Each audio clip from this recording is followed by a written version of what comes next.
Hello, it's Keith here, and this is day 3 of my Grime Z80 programming project. Now, if you've not been following the series, I've been trying to recreate the old DOS game Grime, and I've been trying to do it in a way that means it's multi-platform and can work on a total of 11 different systems, all with one basic code base. So let's have a look at the code as it's progressed to today.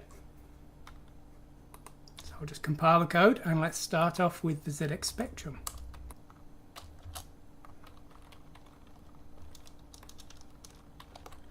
Okay, so here it is.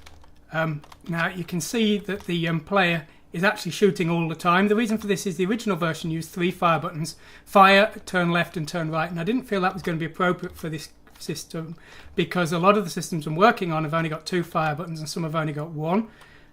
So you can see at the moment the collision detection isn't working. I can't die. I should die when I'm surrounded, and also the bullets are just flying through the enemy Grime. So there's still a lot of work to do there. But generally speaking, you can see that the Grime is now growing. The seekers, the yellow things, are seeking towards me, and that's all working quite nicely. And this, because it's all common code I've essentially been working on today, this is working on all of the systems. There's some kind of bug where the bullets are sticking occasionally, but I'm not too worried about that at this stage, because the bullets should have disappeared as soon as they hit anything that's not a white space anyway. So I'm going to address that, the collision detection, before I start worrying about why those dots are sticking on screen. So if I can just clear enough of the Grime away to just actually... So just so I can show you things a little bit more clearly, let's remove the seeding point that I've got in the game. Now, really, in the final game, the Grime should start being spawned by airdrops. There's these little sprites that fly across the screen, and they drop Grime modules. But I've not coded that in yet, so I've hard coded a seed point here, and so I've now taken that out just so I can explain the shooting options, because I've put in 2 shooting options. Now, as I said, the original game had 3 control buttons for the firing. I've reduced that to just 2, or, well, almost 2, shall we say. Now, in the default mode, which is what I've got now, if I hold down the fire button and press a direction button, you see I'll change my direction, but I'm now not moving. Release the fire and I can now move as usual. So that's the kind of single fire button mode. Now, if I press the key that's defined as fire button 3, this switches the mode, and now I can use the left and right fire buttons to rotate around.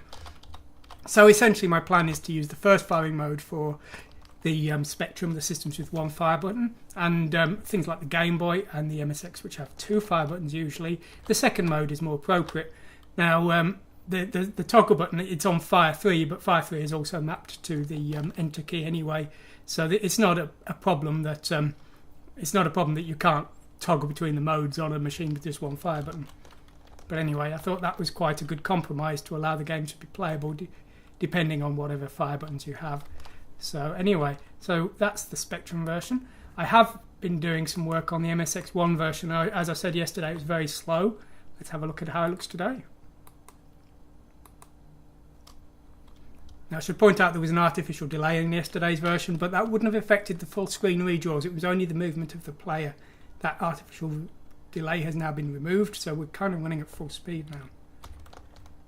Oh, not a very good example, because I've got the I need to put that seed point back in, or you can't really see anything.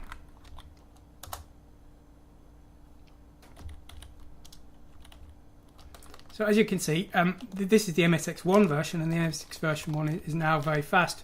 Well, you're probably wondering why it's suddenly got so much faster. Well, I actually reprogrammed the graphics engine yesterday. Yesterday's version was treating it as a bitmap screen. I'm now basically treating it as a VDP screen, as a console screen, so it's being processed in the same way as the... there's some kind of bug there. It's actually overlapping. I don't know why that is. So obviously there are some bugs, but they can be looked at. I'm now processing it as a tile-based display rather than a bitmap display, which is actually what it is. So I'm working in a more compatible way with the MSX hardware, and that's why I've got so much more speed now. So that's the thing to do there. I haven't had time yet to do anything with the MSX2 screen, so we'll see that, but you'll see it is quite slow.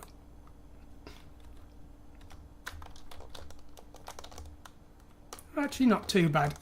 With regards to the screen refreshes, if you saw yesterday it was extremely slow. and it's in even general terms now is a lot better. And the reason for that is I've changed the way the code works now. It's doing an incremental update so that only the changes are re-rendered, and that might be why the bullets are getting stuck occasionally, like that. I don't know what's happened there. So yeah, as I say, there's obviously a few bugs, and there's obviously some features missing, like I should be dead now, but you can see it's working. No, surprisingly, it's actually relatively playable even on the MSX2's slow display, so that's a pleasant surprise. But anyway, let's see some other systems. Let's have a look at the Game Boy Color.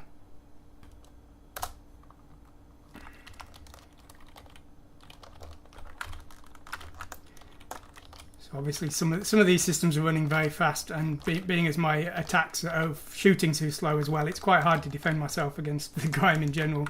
The speed will be obviously reconfigured, and the bullets are going to move faster than the general screen refresh. At the moment, the Grime is growing 1 tick in 8, and the yellow things are seeking the player every single tick. Now, I've noticed a few slight differences in the way my code works. The seeking isn't quite as smooth as the original. I don't know, there's obviously some difference in the logic, but it's not too bad.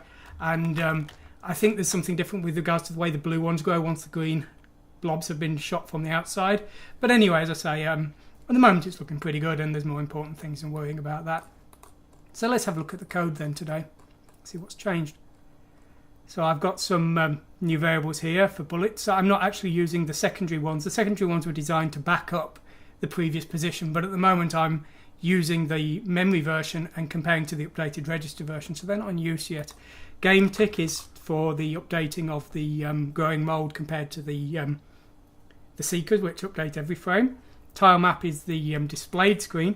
Tile map 2 is the backup of the displayed screen, and that's used for the mold growing calculations, because you can't calculate on a single tile map, because otherwise you'd get confused, because you'd be updating what you just changed. You'd be updating based on what you just changed in the tile map.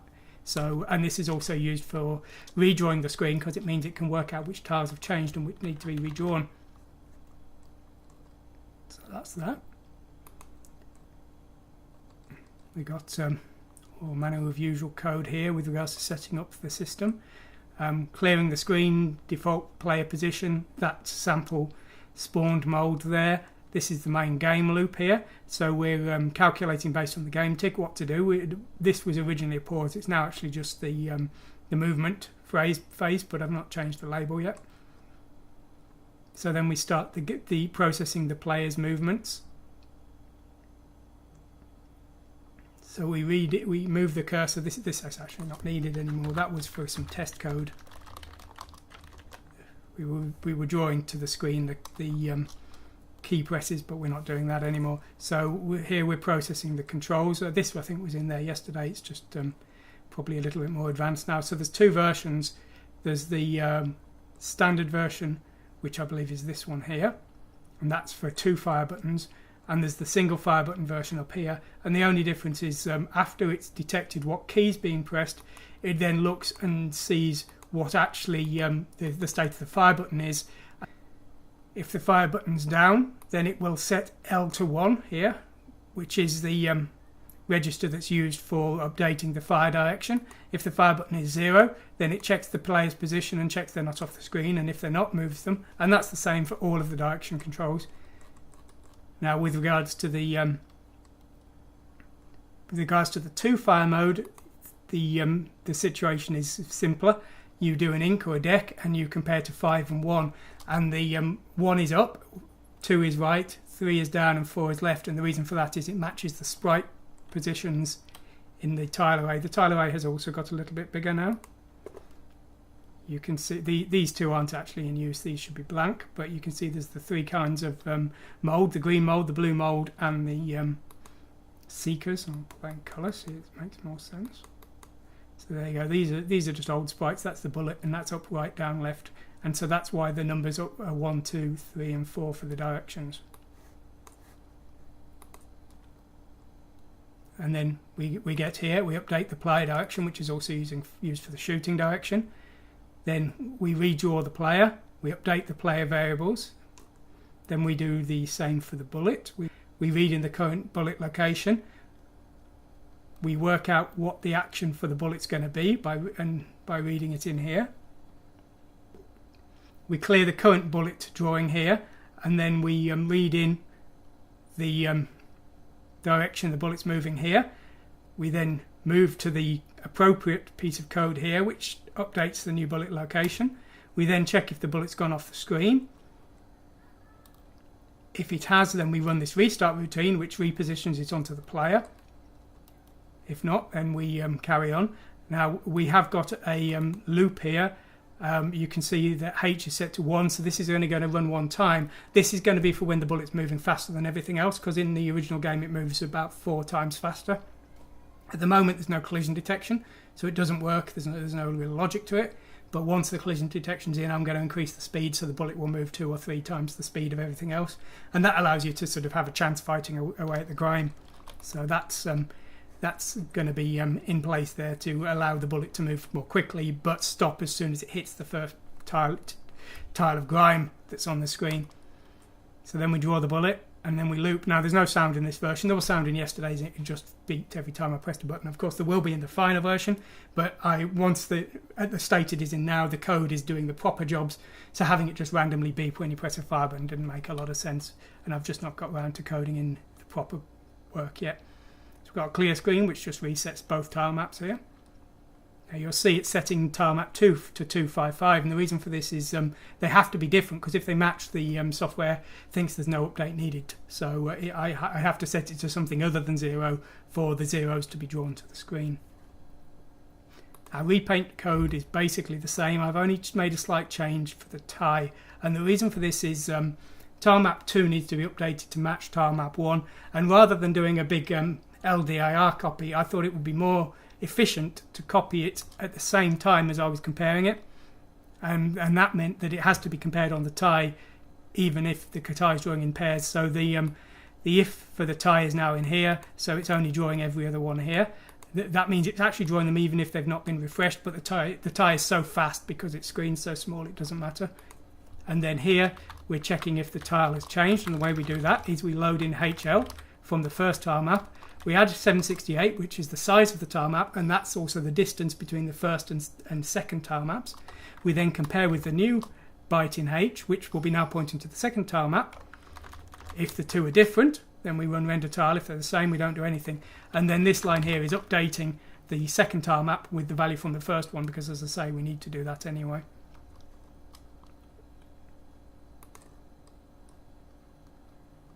Here's the evolution code. Now there's 2 versions of this code. There's the evolution code, which runs once every 8 ticks, and there's a simpler version that runs every tick. So you can see this version is looking for 3 kinds of mold, again based on sprite numbers. So sprite A is the green mold, which is running this green code. Blue mold is running the blue code, and the seek code is for the yellow mold. So here's the mold move version, which is run every tick, and that's only looking for mold with the sprite number 10. But apart from that, it's the same. Now, the green and the blue mold are both handled by this do mold evolve routine, because at the moment they're basically the same. Each one just expands out. So the green one expands out and its 4 corners become green, its middle becomes blue, and the blue one expands out and its 4 corners become blue, and its middle turns yellow at the moment. As I say, I think actually there should be some green in there on the blue as well, but that's the way it's currently working. So here's the seek code. We read in the player's current position. We check if the player is on the left, and if we are, we move the memory address of the tile map we're pointing to the left, because decreasing it moves it to the left. If not, we move it to the right. Now, if the player is above us, we need to move up 1 line, and that means moving 32 bytes, because there's 32 tiles across. And even on the systems with smaller screens, the virtual tile map is 32 across by 24 down. And if the player is below us, we have to move 32 down. And so, again, we do that. And we have to do pushes and pops here. And then this odd command here is because the Grime Z80 doesn't have the command exde, HL. So this is a macro that has the same effect. On the Z80 it will just compile to that normal command. On the Game Boy Z8, on the Grime Z80, it compares to a set of commands which have the same effect. So that gives me the speed on the slower systems and also the compatibility on the Game Boy, which is lacking that proper command. And you'll see these kind of macros in various places, and they always start with Z underscore to represent the Z80 commands that are being emulated. When we get to here, I then load in the new location, the value from the new location that the yellow star wants to move to. If that location is not empty, if it's not 0, then I can't do anything, I give up. If it is 0, then I read in the current value, which actually will always be a star, but I wanted to make this code reusable in case there were other types later. I then write that value to the new location, and I set the old location to a 0, and then return, and that's it done. Now the mode evolve function, you'll see this called green in various places because originally when I wrote it, it only worked on the green mode. But then I realised, well, hang on a minute, I can make this code work for both if I just rewrite it a little bit. So that's why I changed it to do mode evolve, but all the other labels are left the same. So maybe not very clear, but that's why. And I'm using IXL and IXH here, but you'll see again I'm using these macros, and that's again because the Game Boy doesn't have those registers. So these functions will convert to an equivalent lookup of a memory address on the Game Boy, but they will use the registers for speed on the Z80 that has those registers. Now again, we're doing IncHL and DecHL here, and that's because we want to draw a blob to the right of the current blob or to the left of the current blob. And once we've done that inc, we then do an AND on the L register here. And the reason for that is that this data is byte aligned, and so the last 5 bytes of the L register are effectively the X position we're currently looking at.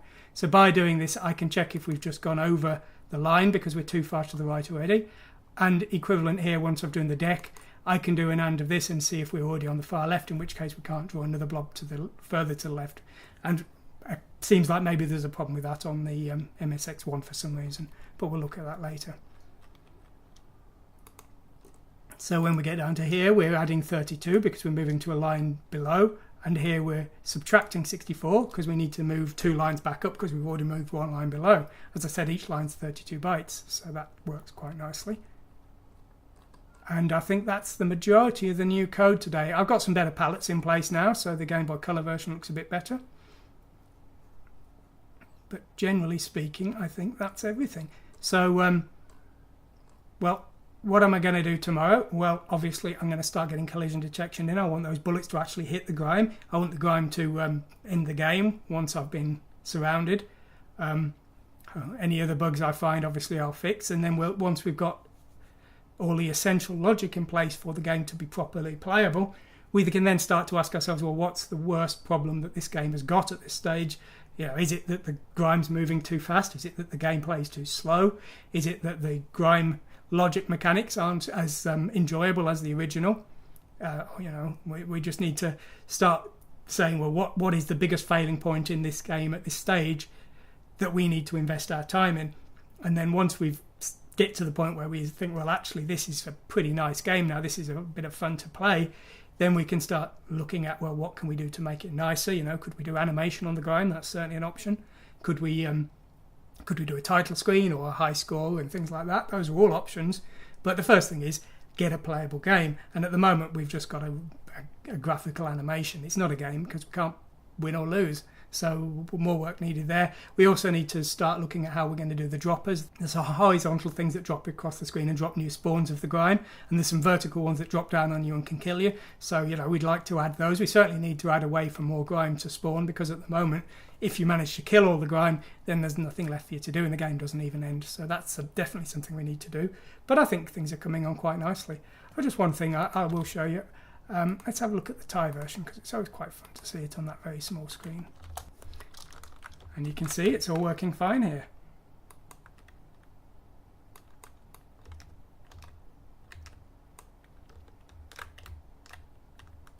Obviously, there's a serious inconsistency here with regards to the rate the mold's growing compared to the rate I'm firing and things. So, you know, something needs to be fixed. And the first thing that I'm going to do is I'm going to make the player fire faster. And then the second thing I'll do, if I can't make the player fire fast enough to combat the mold at its current growth rate, I'll reduce the growth rate. And it may be that on the very small screens, a smaller growth rate is essential anyway, because moving it too fast will mean that it fills the screen and the player can't go off the screen. So anyway, so there we go. That's the state of play today. I'll be doing some more work on this tomorrow, and we'll see what it looks like tomorrow. I hope you follow my channel. I hope you're enjoying this series. Thanks for watching, and goodbye.